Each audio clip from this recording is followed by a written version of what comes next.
Ramji Sahab, my question is, Islam came to abolish slavery, so why didn't Prophet Sallallahu Alaihi Wasallam free Maria Kippia in his lifetime? غلامی کے خاتمے کا اعلان دین اسلام نے کہیں نہیں کیا ایک جملے میں. غلام آپ کے پاس رہیں گے بھی، یہ تو نہیں کیا قرآن مجید نے کہا تمام مسلمانوں پہ لازم ہے اگلے دن سب کو آزاد کر دیں. نہیں، پورا ایک تدریج ہے. Ramji Sahab, my question is, Islam came to abolish slavery, so why didn't Prophet Sallallahu Alaihi Wasallam free Maria Kippia in his lifetime? And why did the Prophet Sallallahu Alaihi Wasallam and Khulafai Rashidin practice what Islam wanted to abolish? شکریہ. اسلام نے جو طریقہ اختیار کیا وہ بڑا ہی حکیمانہ طریقہ تھا. یعنی جنگوں ہی میں غلام بنائے جاتے تھے. کسی آزاد آدمی کو پکڑ کر غلام بنانا اس کا عرب میں کوئی تصور نہیں تھا. اس کو اس وقت بھی بڑا جرم سمجھا جاتا تھا. تو اس لیے اس کا تو کوئی سوال نہیں تھا وہاں کہ کسی آزاد کو پکڑ کے غلام بنا لیا جائے. البتہ جنگی قیدیوں کو غلام بنا لیا جاتا تھا. تو اسلام نے اس پر پابندی لگا دی.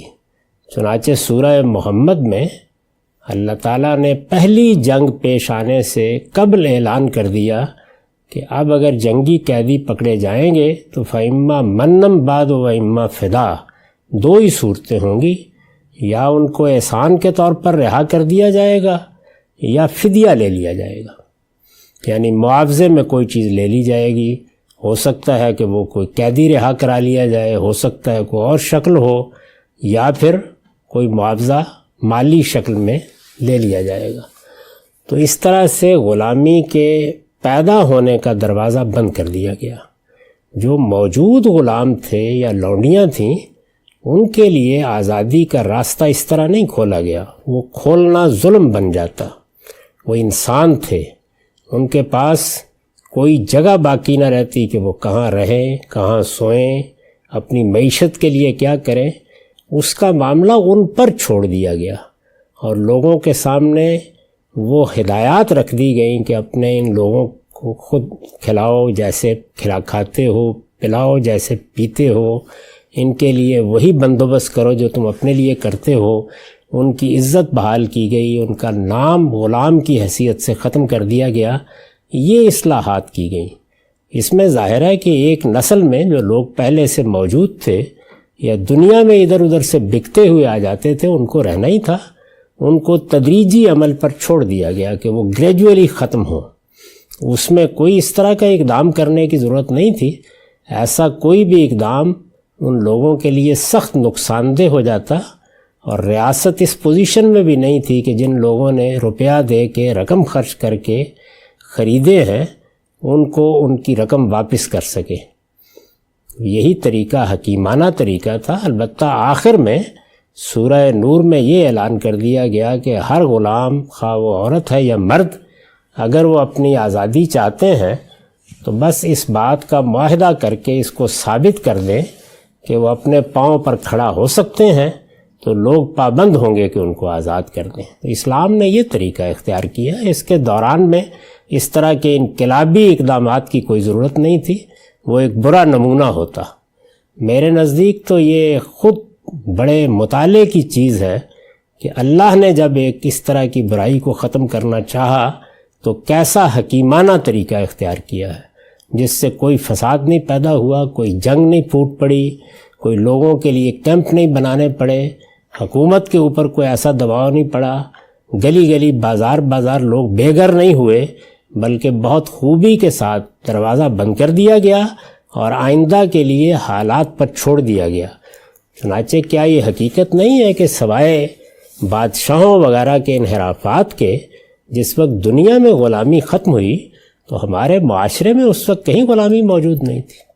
یعنی بادشاہوں اور نوابوں وغیرہ کے حرم کو آپ چھوڑ دیجئے، اس لیے کہ وہ تو ہر چیز کی خلاف ورزی کرنے کے لیے تیار بیٹھے ہوتے ہیں. مغلوں کی کتنی خواتین ہیں کہ جو ہندو رہیں اور اس کے باوجود ان سے شادیاں ہوئیں، یہ اسلام سے پوچھ کر تو نہیں کی گئی. تو اس لیے اسلام میں جو طریقہ اختیار کیا گیا وہ نہایت مؤثر ثابت ہوا. اس میں دروازہ بھی بند ہو گیا اور لوگوں کے لیے آزادی کی راہ بھی تدریج کے ساتھ کھل گئی. شکریہ سر. غامدی صاحب یہ اور ان کی جو ساتھی ہیں وہ بولتے ہیں کہ چیز غلامی کے بارے میں تو ایک نقطہ نظر سے میں بھی کافی کچھ سیکھا ہے، لیکن یہ بھی بتاتے ہیں کہ رسول اللہ نے اس لیے ماریہ قبطیہ سے نکاح نہیں کیا تھا کیونکہ مناہی آ گئی تھی سورہ احزاب آیت نمبر 52 میں کہ آپ پہ یہ حلال ہے، اس کے علاوہ نہیں ہے، الا ما ملکت ایمانکم کر کے. اگر یہ بات مان لیں اور جو اکثر روایتی علماء بھی کہتے ہیں تو پھر ایک طرف یہ کہنا ہے کہ تدریجاً غلامی کو ختم کر دیا، لیکن ایک ایکسیپشن خود رسول کو بنا دیا کہ نہیں تم چاہو تو ملک یمن رکھ سکتے ہو. تو یہ اس کو کیسے ہم سمجھیں گے؟ آیا پھر یا میں غلط سمجھ رہا ہوں؟ نہیں، آیت کے اندر تو بالکل یہی بات بیان ہوئی ہے کہ اللہ تعالیٰ نے آپ کو مزید نکاح سے روک دیا تھا، اور اگر نکاح کی اجازت ہوتی تب بھی میرا خیال یہ ہے، میرے گمان کی حد تک، کہ رسالت مآب صلی اللہ علیہ وسلم شاید نکاح نہ کرتے، اور اس کی بڑی گہری وجوہات ہیں. یعنی آپ صلی اللہ علیہ وسلم کے جو اہل بیت ہیں وہ آلریڈی ایک بہت بڑی اسکینڈلائزیشن کی زد کے اندر ہیں، اور ایک خاتون جو اپنے پس منظر کے لحاظ سے لونڈیاں ہیں وہ آپ کے پاس آئیں اور آپ اگلے دن ہی ان سے نکاح کر لیتے، اور خدا نہ خواستہ ان کی جو پس منظر ہے، وہ جہاں سے آئی ہیں، ان پر الزامات کی جو نوعیت ہے وہ بہت زیادہ بڑھ جاتی، اور اس میں محافظت اور یہ سب چیزیں، اس میں بڑی اور پہلو ہیں جن پہ غور و فکر کرنا پڑتا. تو یہ بات بالکل ٹھیک ہے کہ قرآن مجید نے آپ صلی اللہ علیہ وسلم پر اس سے زائد نکاح کی، نہ صرف یہ کہ نکاح کی شرط عائد کر دی تھی کہ نہیں کر سکتے، طلاق بھی نہیں دے سکتے، یہ بھی کہہ دیا تھا کہ آپ طلاق بھی کسی کو نہیں دے سکتے اور نکاح بھی نہیں کر سکتے. اگر یہ نہیں بھی ہوتی تب بھی مجھے لگتا ہے کہ آپ صلی اللہ علیہ وسلم شاید نکاح نہ کرتے، کیونکہ وہ نکاح کرنا ایک بہت بڑی ذمہ داری کی بات ہے. اس میں آپ یہ دیکھیے کہ جو خواتین موجود ہیں ان کو نکاح سے پہلے جس ٹریننگ سے گزارا گیا ہے اور ان کو اختیار دیا گیا ہے کہ تم نبی کی بیوی بننے جا رہی ہو، تمہیں یہ پابندیاں قبول کرنی پڑیں گی. یہ نہیں ہو سکتا کہ پہلے کی طرح ہر کوئی باہر نکلتا پھرے اور یہ سب کچھ، یہ نہیں ہو سکتا.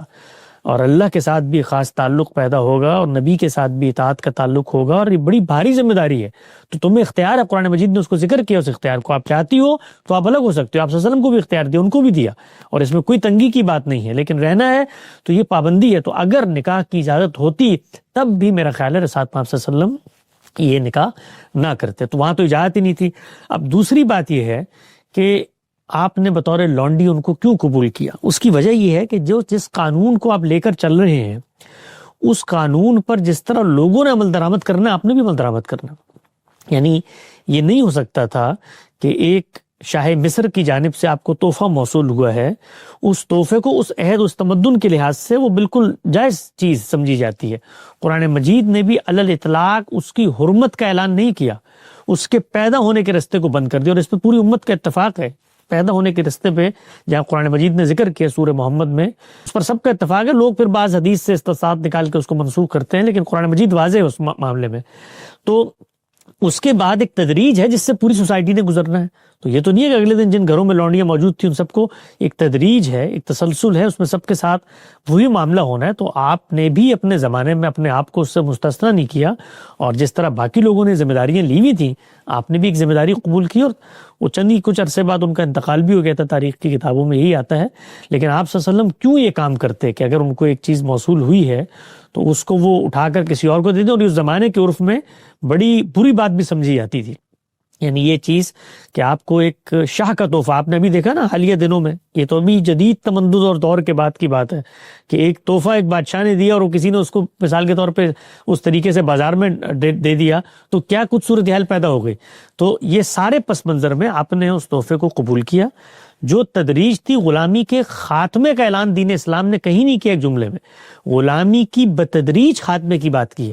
اس کے دوران دسیوں معاملات ہوں گے، غلام آپ کے پاس رہیں گے بھی. یہ تو نہیں کہ قرآن مجید نے کہا تمام مسلمانوں پہ لازم ہے اگلے دن سب کو آزاد کر دیں، نہیں، پورا ایک تدریج ہے.